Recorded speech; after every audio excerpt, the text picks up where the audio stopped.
Godzilla, also known as King of the Monsters, has wreaked havoc through the box office for over 6 decades. His name invokes thoughts of destruction and devastation to humanity. With the recent Godzilla vs. Kong movie, it's time to take a look at the Godzilla franchise and create a guide that all new Godzilla fans can sink their jaws into. One that can help them start their journey and introduce to them some facts, history, and guidance, so that they can begin to enjoy the giant monster genre and follow one of the biggest pop culture icons stomping around today. That is the one true king of the monsters, Godzilla.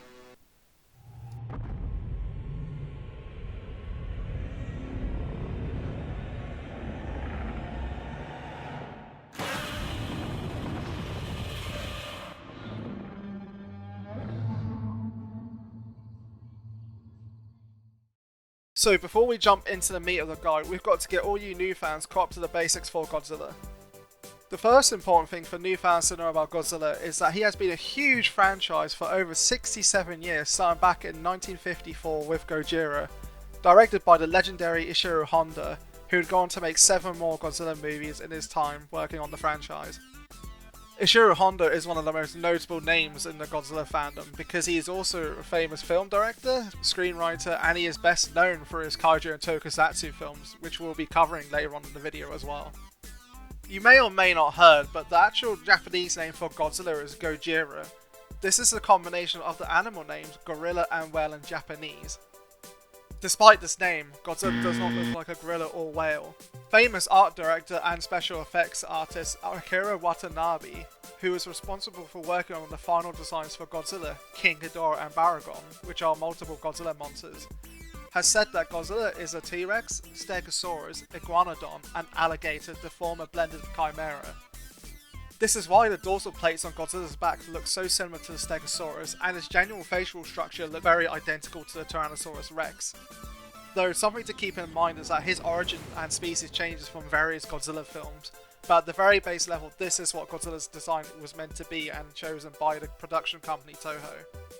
Toho is the company behind the production of Godzilla, and they are responsible for distributing a lot of entertainment content in Japan, such as the Studio Ghibli film Spirited Away or even My Neighbor Totoro.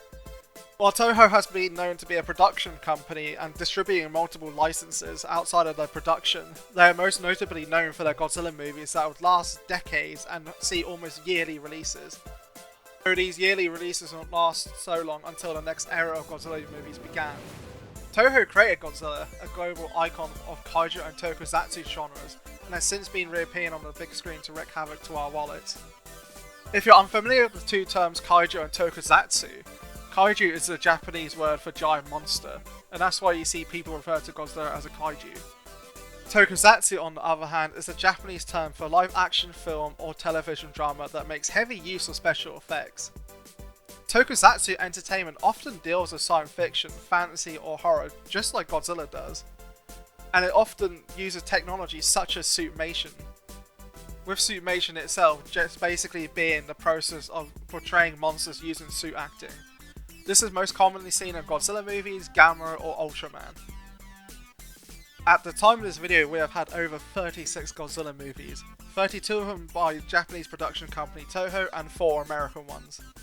With tons of comics and new content coming out every year, Godzilla is one of the longest living movie franchises to date. So as a newcomer to the Godzilla franchise, this can be quite overbearing, with opinions varying from each Godzilla fan of where to start. This can make it even more difficult if you're coming into the fandom. Though thankfully for us, with the Godzilla fandom and so many movies, it has been made a lot easier as we have categorized them as eras.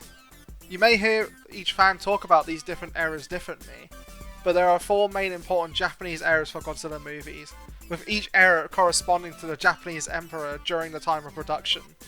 These eras do not include any of the American movie ones from TriStar or Legendary. The 4 Japanese eras for Godzilla movies are the Showa era from 1954 to 1975, followed by the Heisei era from 1984 to 1995, the Millennium era from 1999 to 2004, and the Ray era from 2016 to present. While the later Showa films would be more light-hearted and aimed towards kids, making Godzilla as an anti-hero of sorts who fights to defend humanity, the original feature of Gojira in 1954 was a horror movie using haunted imagery of ruined cities and invoking thoughts about nuclear testing, and impacting radiation as a central metaphor for the movies, all distilled in Godzilla himself. As the Showa era progressed, the director Ishiro Honda made the entries a lot more goofy and campy. These are the ones you see in a lot of Godzilla memes, where you see Godzilla just drop-kicking his enemies, or even just victory dancing as well. Though like with all good things, the Showa era did not last. After 21 years from 1954 to 1975, the Showa era finally ended, because Toho was not getting enough money from the later Showa movies that would justify them producing more Godzilla movies. It would not be until 1984 in the Heisei era, when we have the first Godzilla movie of the Heisei era come back in the name of The Return of Godzilla in 1984. In this era, the Heisei films are set in a single timeline unlike any other Godzilla era known at the moment, with each film providing continuity to the other films, and this era brings Godzilla back as a destructive force of nature that is feared by humans, rather than the campy look we got earlier on in the movie era with the later Showa franchise. With this era, it was addressing a lot more the biological nature and science behind Godzilla, as it was discussed more and more into the films, as well as the moral aspects of genetics as well. Godzilla vs. King Ghidorah in 1991 gave us the first concrete birth story for Godzilla, featuring a dinosaur named the Godzillasaurus that was mutated by the nuclear radiation into Godzilla. You may have heard me mention earlier on in the review that Godzilla has multiple origins. Well, this is just one of them. While in the original in Gojira 54, this isn't exactly told like it is in this 1991 movie. In this 1991 movie, they directly address the birth origins of Godzilla himself, and they explain it through that few nuclear sort of experiments and weaponry that this Godzillasaurus mutate into Godzilla himself. The Heisei genre is known to have some of the best special effects known in the Godzilla franchise, and fantastic suits as well for Godzilla. Some of the best suits are in this franchise, like the Burning Godzilla suit, and even the Return of Godzilla suit in 84 is fantastically made. But it would not be long until the Heisei era also ended in 1995, with the last movie Godzilla vs. Destroyer, which ends the continuity of the Heisei era. It was only 4 more years until 1999 when Toho decided to reboot the franchise for a second time with the 1999 film Godzilla 2000 Millennium, starting the third era of Godzilla films, known as the Millennium Era. The reason why they did this is because they were so unhappy with the TriStar Godzilla 1998 film that they felt like they had to do Godzilla justice and bring back another era of Godzilla movies.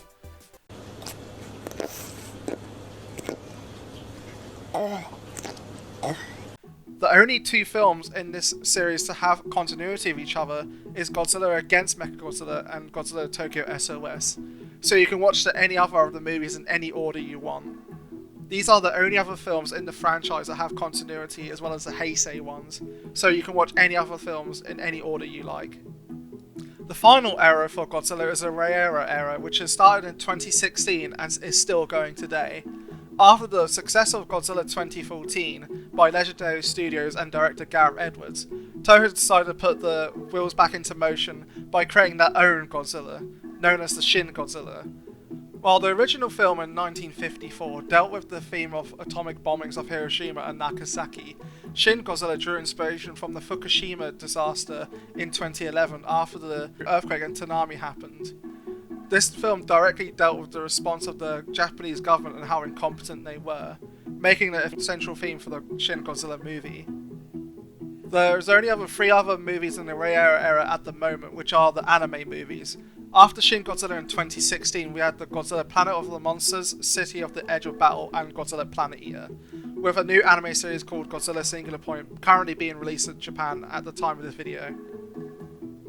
With the history lesson of the Godzilla franchise out of the way, let's start digging into my personal recommendations for where Godzilla fans should start, especially if they're new. With so many films available for Godzilla fans to enjoy, a lot of them have different themes, tones, some are fun, some are a lot more dark and grittier, but at this next part I'll give you my personal recommendations on where new Godzilla fans can start.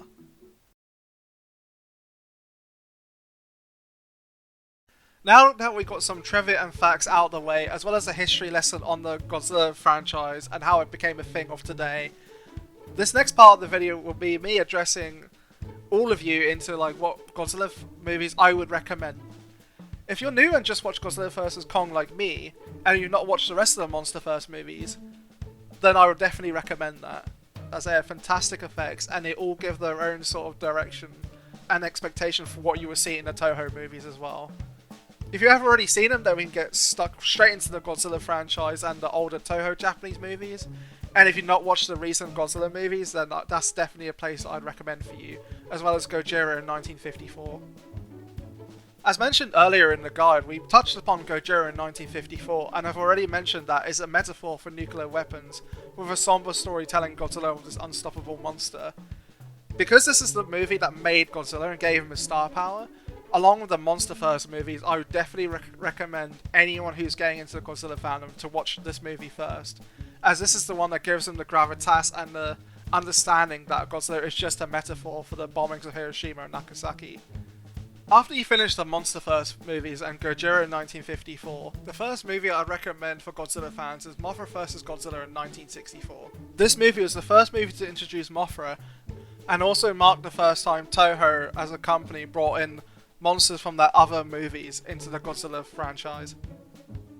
Another good recommender is Ghidorah the Three-Headed Dragon in 1964, which was also the first movie to introduce King Ghidorah, who would be the main antagonist for Godzilla as well. He's also called Ghidorah in the American versions of the movie. After that, you got Destroy All Monsters in 1968, which was like the equivalent of the Godzilla Avengers movie, long before people took notice of superheroes at that time. You also have Godzilla vs. King Ghidorah in 1991. This movie is basically like Back to the Future and Terminator 2 just mixed into one. This was a movie I mentioned earlier that was the first time that the Godzilla origins was rewritten, and he was called Godzillasaurus in his base form before nuclear radiation turned him into Godzilla. This movie also had fantastic fights between King Ghidorah and Godzilla, and this is why I mentioned that the first movie, Ghidorah the Three-Headed Dragon in 1964, should also be watched so that you can appreciate movies like this as well. We mentioned that the Heisei era ended with Godzilla vs. Destroyer in 1995, and this is definitely one of the movies I'd recommend personally. While other Godzilla fans would recommend maybe Godzilla vs. Biollante, I'd recommend this movie because it's one of the more somber films in the franchise, and also features one of my favourite Godzilla designs and suits in the entire franchise. This also has a very sad ending as well, which I won't spoil because it's the ending of the Heisei continuity in terms of story. So I would 100% recommend this movie, because not only does it have fantastic suits, fantastic fights, and Destroyer, which is one of the most memorable and powerful enemies of Godzilla, it also then brings the closure to the end of Heisei as well, which I think is, just perfect for it. After Godzilla vs. Destroyer in 1995, we'd move on to the Millennium era films I'd recommend, so I would straight up recommend Godzilla, Mothra, and King Ghidorah, Giant Monsters All-Out Attack in 2001. This movie is personally one of my most favourite Godzilla movies of all time, with how much fighting there is, how much dark humour and destruction there is. It also shows Godzilla as pure evil, rather than this sort of neutral, sort of anti-hero monster that we've known from the Showa or Heisei era. This one is just purely evil, and I love how this film held no quarters against that, and showed how brutal kaiju fights can be as well.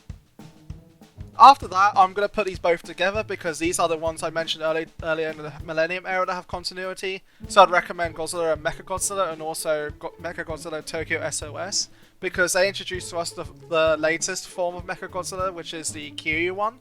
And Kiryu is one of my favourite kaijus in the franchise. And he also is given some sentience as well, so that definitely made it a lot more interesting for me as a fan of the movie. And this is why I recommend it to newer fans as well, because if you love Mechagodzilla, you're going to love these two films. The last movie I'd recommend on this list is Godzilla Final Wars, because while the rest of the movies I recommend are a lot more serious, and some of them are a bit more humorous and lighthearted, this one is just flat out goofy and over the top, and I love every moment of it. When I just enjoy Gojira 54 for how dark and somber it is, I sometimes just want to mix it up with Godzilla Final Wars with how ridiculous all the acting is, with all the Matrix references, over the top human fights you get, and also this movie is an absolute fanfest, giving us all the giant monsters from Toho's monster film selection as well. So this is why I recommend this film, because it's such a fun movie and it's so over the top that you'll definitely get some laughs out of this, and it's a nice change from how the Godzilla movies are usually a lot more serious and dark. That's the end of the ones I'd personally recommend for any new Godzilla fan coming into the franchise. So in conclusion, in this video we've gone over some trivia, facts about Godzilla and the history of Godzilla through the different movie eras we've seen of Godzilla as well as recommendations about the different types of Godzilla movies I recommend, because in truth there is no real one way to watch Godzilla. And while we can strongly recommend Godzilla or Gojira in 1954 or the Monsterverse movies at first, there's no real order you can watch these movies, whether you want to start with the original of Gojira in 1954, or perhaps you want to start with Godzilla, Mothra and King Ghidorah in 2001. This is one of the most fun times for you as a beginner fan, is beginning your journey into the Godzilla franchise. If you found this video useful, please hit the like and subscribe button, and also comment down below what your favourite Godzilla movie is as well as any tips that fans could use who are beginning in the Godzilla franchise, or any advice on improving my videos as well. Thanks for watching everyone, and until next time, take care.